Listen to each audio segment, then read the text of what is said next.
Hi everyone, welcome back to my YouTube channel. तो आज हम लोग बात करने वाले हैं डिप्रेशन के बारे में। तो सबसे पहले तो डिप्रेशन है क्या? डिप्रेशन एक मेंटल इलनेस है जिसमें इंसान बहुत दुखी रहने लगता है। उसका कुछ खाने का मन नहीं करता है, कुछ पीने का मन नहीं करता है, कुछ काम करने का मन नहीं करता है, उसको नींद नहीं आती है, भूख नहीं लगती है। तो ये सब उसके साथ होने लगता है। डिप्रेशन पूरे वर्ल्ड में सबसे कॉमन मेंटल इलनेस है। स्टैटिस्टिक्स के अकॉर्डिंग इंडिया में 56 million people are suffering from depression. हमारी सोसाइटी में, हमारी कंट्री में डिप्रेशन को ऐसे देखा जाता है कि जिसको डिप्रेशन है उसी की गलती है, उसी का फॉल्ट है। मतलब वो चाहता है इस चीज़ को कंट्रोल करना, लेकिन वो जानबूझ के इस चीज़ को कंट्रोल नहीं करता है। तो देखिए, ऐसा कुछ भी नहीं है, क्योंकि जिसको डिप्रेशन होता है वो उसकी चॉइस के साथ नहीं होता है। वो कोई भी चाहता नहीं है कि वो इन सब चीज़ों से सफ़र करे। अब डिप्रेशन भी कई तरीके का होता है, जैसे मेजर डिप्रेसिव डिसऑर्डर हो गया जो कि सबसे ज़्यादा कॉमन होता है। फिर परसिस्टेंट डिप्रेसिव डिसऑर्डर हो गया, क्रोनिक डिप्रेसिव डिसऑर्डर हो गया। उन सब के अलग अलग कारण होते हैं, लेकिन जो आम तौर पे देखा जाता है वो होता है मेजर डिप्रेसिव डिसऑर्डर। तो आज हम मेजर डिप्रेसिव डिसऑर्डर के बारे में ही बात करने वाले हैं। तो सबसे पहले तो उसके सिम्टम्स क्या है, मतलब उसके लक्षण क्या क्या हैं, कि कैसे पता चले कि किसी को डिप्रेशन है। तो इसके मेनली 9 लक्षण होते हैं, जिनमें से कोई 5 लक्षण अगर लगातार 2 हफ्ते तक परसिस्ट कर रहे हैं तो हम तभी उसको डिप्रेशन बोल सकते हैं। उन 9 लक्षणों में से पहले 2 में से किसी एक का होना बहुत ज़रूरी है। तो सबसे पहला है कि उदासी, सैडनेस। तो जिस इंसान को डिप्रेशन होता है वो हर टाइम उदास रहने लगता है, चाहे उसकी ज़िंदगी में कुछ अच्छा हो रहा हो, चाहे उसकी ज़िंदगी में कुछ ख़राब हो रहा हो, कुछ भी हो रहा हो, वो हमेशा दुखी ही रहता है। परसिस्टेंट सैडनेस होती है। बच्चों में और एडोलेसेंट्स में सैडनेस की बजाय इरिटेबिलिटी, मतलब चिड़चिड़ापन ज़्यादा देखा जाता है, कि वो चिड़चिड़े ज़्यादा रहने लगते हैं। फिर है लॉस ऑफ इंटरेस्ट, मतलब जिसको कोई चीज़ कभी करना बहुत अच्छा लगता था, अब अचानक वो चीज़ करना उसको अच्छा नहीं लगता है। जैसे मान लीजिए किसी का डांस करने में इंटरेस्ट है, तो अब अचानक से उसको डांस करना अच्छा नहीं लगता है, उसका डांस करने का मन ही नहीं होता है। किसी को अपने दोस्तों से बात करना बहुत अच्छा लगता था, दोस्तों के साथ घूमना फिरना बहुत अच्छा लगता था, रोज़ रोज़ दोस्तों से मिलना अच्छा लगता था, तो अब वो चीज़ें उसको अच्छी नहीं लगती हैं। उन चीज़ों में उसका इंटरेस्ट ख़त्म हो चुका है। किसी को घंटों घंटों गाने सुनना अच्छा लगता था, तो अब उसका गाने सुनने का मन ही नहीं करता है। मतलब जो एक्टिविटीज़ एक टाइम पे इंटरेस्टिंग हुआ करती थी, अब वो एक्टिविटीज़ में उसका इंटरेस्ट ही खत्म हो जाता है। तीसरा जो लक्षण है वो है फिजिकल वीकनेस, मतलब एनर्जी बहुत ज़्यादा कम हो जाती है, और ये डेली बेसिस पे होता है। मतलब रोज़ रोज़ फिजिकली आप टायर्ड महसूस करने लगते हैं, एनर्जी बहुत कम लगती है आपको, एनर्जी लेवल्स बहुत ज़्यादा कम हो जाते हैं। चौथा सिम्टम है भूख बहुत ही कम लगना, और भूख बहुत कम लगने से वेट लॉस बहुत ज़्यादा हो जाना। नॉर्मली इसमें इंसान को पूरे पूरे दिन भूख ही नहीं लगती है, उसका कुछ खाने का मन ही नहीं करता है, और इस चक्कर में सिग्निफिकेंट वेट लॉस हो जाता है। मेनली वेट लॉस होता है, लेकिन कई बार किसी रेयर केस में देखा जाता है कि भूख ज़्यादा लगने लग जाती है और उसकी वजह से वेट गेन भी हो जाता है। फिर है स्लीप साइकिल्स का डिस्टर्ब्ड हो जाना, मतलब नींद ना आना, बार बार रात को नींद टूटना, एबनॉर्मल तरीके से नींद आना, या तो बहुत ज़्यादा नींद आना या तो फिर नींद ही ना आना। नॉर्मली डिप्रेशन का जो मेन स्लीप का सिम्टम होता है वो ये होता है कि अर्ली मॉर्निंग अवेकनेस, मतलब सुबह सुबह जल्दी नींद खुल जाना।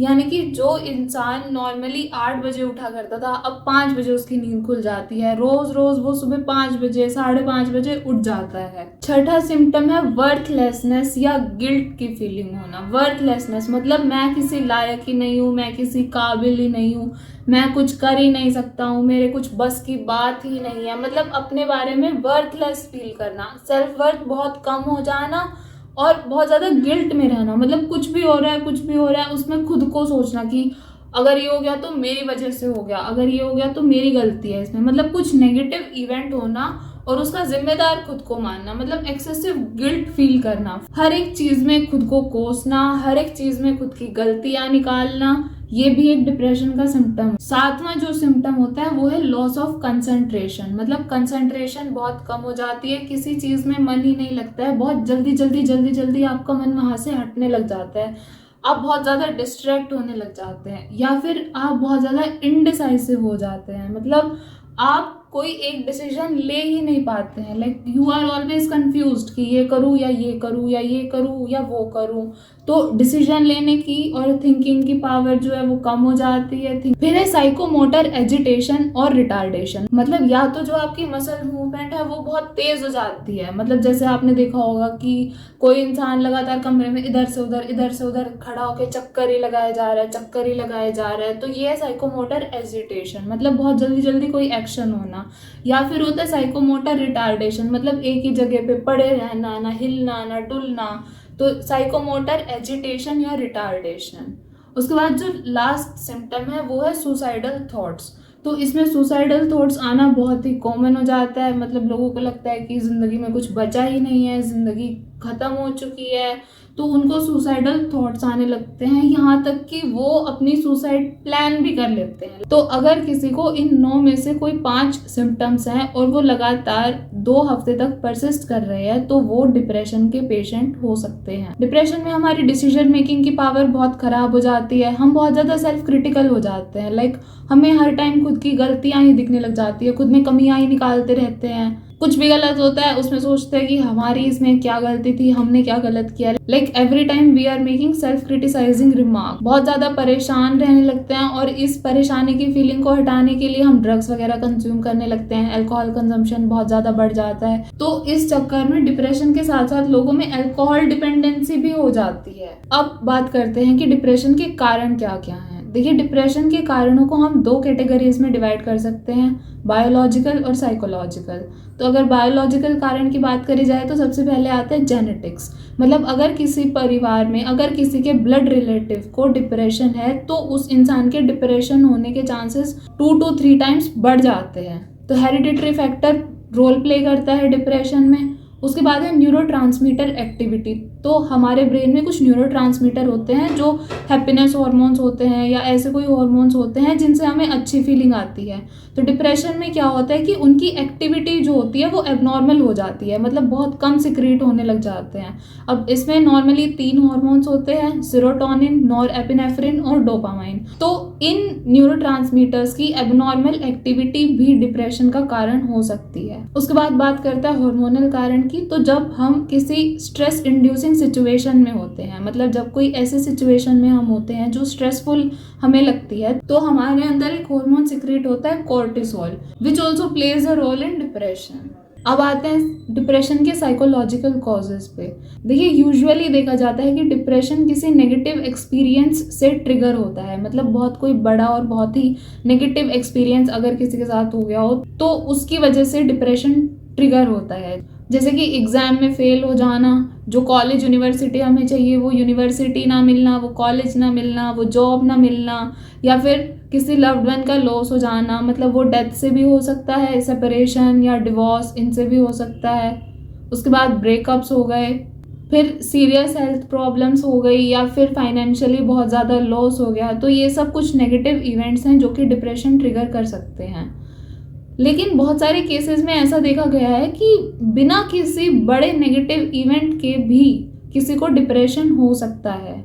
जो लोग डिप्रेस्ड होते हैं वो जनरली अपने थॉट साइकिल में फंस जाते हैं, लाइक उनको नेगेटिव थॉट्स आते हैं जिसकी वजह से डिप्रेशन होता है, तो डिप्रेशन की वजह से और ज़्यादा नेगेटिव थॉट्स आते हैं जिसकी वजह से और ज़्यादा डिप्रेशन होता है, तो वो अपने ही थॉट साइकिल में फंस जाते हैं। जैसे मान लीजिए किसी बच्चे को क्लास में आज के लेक्चर में कुछ समझ नहीं आ रहा है, तो नॉर्मली बच्चे सोचेंगे कि ठीक है मुझे ये चैप्टर समझ नहीं आ रहा है। लेकिन अगर किसी को डिप्रेशन है तो उसकी थॉट प्रोसेस कुछ इस तरीके से होगी कि मुझे तो कुछ समझ ही नहीं आता है, ये सर क्या पढ़ा रहे हैं, मैं तो किसी लायक ही नहीं हूँ। और ये यूजुअली फ्यूचर में भी एक्सटेंड कर देते हैं वो कि मैं तो कुछ कर ही नहीं सकता हूँ अपनी लाइफ में, मुझे ये तो नॉर्मल चीज़ भी समझ नहीं आ रही है, तो मैं आगे जाके क्या ही करूँगा, मैं तो पूरी ज़िंदगी में कुछ पढ़ ही नहीं सकता हूँ, मैं तो कुछ बन ही नहीं सकता हूँ। फिर एक कॉज परफेक्शनिज्म भी हो सकता है, मतलब perfectionism I know is a good thing, लेकिन it can also lead to depression. कि अगर आप ओवर परफेक्शनिस्ट हो रहे हो, मतलब if you are thinking like कि मान लीजिए कि जब तक मैं इस चीज़ को 100% सही से कर ही नहीं पाऊंगा तब तक इस चीज़ को करने का कोई फ़ायदा ही नहीं है, या फिर कि जब तक मैं बहुत ज़्यादा सक्सेसफुल नहीं हो जाता तब तक मैं कोई हूँ ही नहीं, मतलब लोग मुझे जानेंगे कैसे। ऐसे थॉट्स को सोच सोच के आप बहुत ज़्यादा क्रिटिकल हो जाते हैं अपने आप को लेके और अपने आप को बहुत ज़्यादा जज करने लग जाते हैं। तो फिर जब आप खुद की एक्सपेक्टेशंस को पूरी नहीं कर पाते हैं तो बहुत ज़्यादा आप सेल्फ डिसअपॉइंट हो जाते हैं। तो perfectionism can also be a trigger for depression. अब अगर इसके ट्रीटमेंट की बात करी जाए तो देखिए, डिप्रेशन के 3 लेवल होते हैं, माइल्ड, मॉडरेट और सीवियर। तो अगर किसी को माइल्ड या मॉडरेट डिप्रेशन है तो उसको साइकोलॉजिस्ट को कंसल्ट करना चाहिए। Psychologists can give them therapies like CBT and all. लेकिन अगर किसी को सीवियर डिप्रेशन है, सीवियर डिप्रेशन में सुसाइडल थॉट्स आने लग जाना, हेल्यूसिनेशंस आने लग जाना, जो आप सोचते हैं उसी चीज़ के सपने आने लग जाना, नेगेटिव एक्सपीरियंसेस के, तो अगर सीवियर किसी को डिप्रेशन है तो उसको साइकाइट्रिस्ट और साइकोलॉजिस्ट दोनों से कंसल्ट करना चाहिए, क्योंकि सीवियर डिप्रेशन में यूजुअली पेशेंट को हॉस्पिटलाइज किया जाता है और उसको थेरेपी और मेडिसिन दोनों ही ट्रीटमेंट दिए जाते हैं।